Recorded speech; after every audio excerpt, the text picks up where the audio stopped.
उत्तराखंड की Kumaon forensic lab जो लोगों को न्याय दिलाने में मदद करती है, जो संदिग्ध मर्डर केस सुलझाती है और साथ ही सिस्टम का काम आसान करती है, आज वही फॉरेंसिक लैब सिस्टम की लापरवाही की वजह से कूड़े की मार झेल रही है।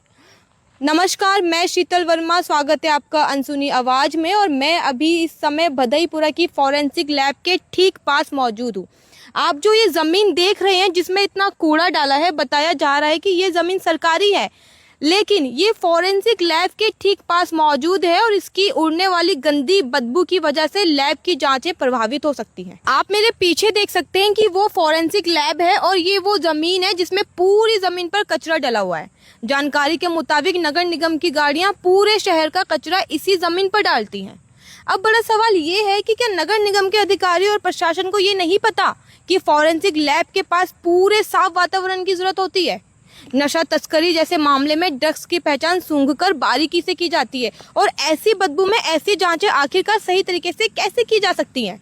आखिर फॉरेंसिक लैब के पास ही कूड़ा डंपिंग यार्ड क्यों बनाया गया? इस फॉरेंसिक लैब में डीएनए, नारकोटिक्स और विसरा जैसे गंभीर मामलों की जांच की जाती है और इस कचरे से उठने वाले खतरनाक बैक्टीरिया फंगल हवा के जरिए सीधा लैब के अंदर जा सकते हैं, जिससे असली सैंपल खराब हो सकते हैं और रिपोर्ट गलत आ सकती है, जिससे सीधे सीधे कहीं ना कहीं लैब पर बड़े सवाल भी खड़े हो सकते हैं।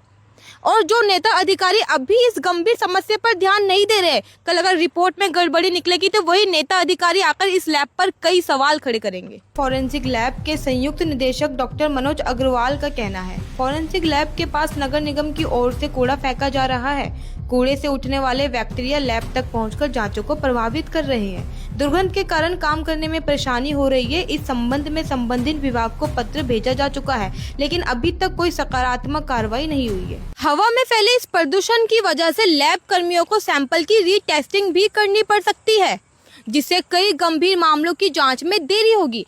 दूसरी तरफ अगर जांच में जरा भी संदेह हुआ तो वो रिपोर्ट कोर्ट में नहीं टिक पाएगी, जिससे पीड़ितों को न्याय दिलाने में मुश्किल भी हो सकती है और इसका सीधा फायदा बड़े बड़े अपराधियों को मिलेगा। आपको बता दें कि इस फॉरेंसिक लैब में हर महीने हत्या, दुष्कर्म, तस्करी, डकैती जैसे 250 से ज्यादा मामलों के सबूतों की जाँच की जाती है।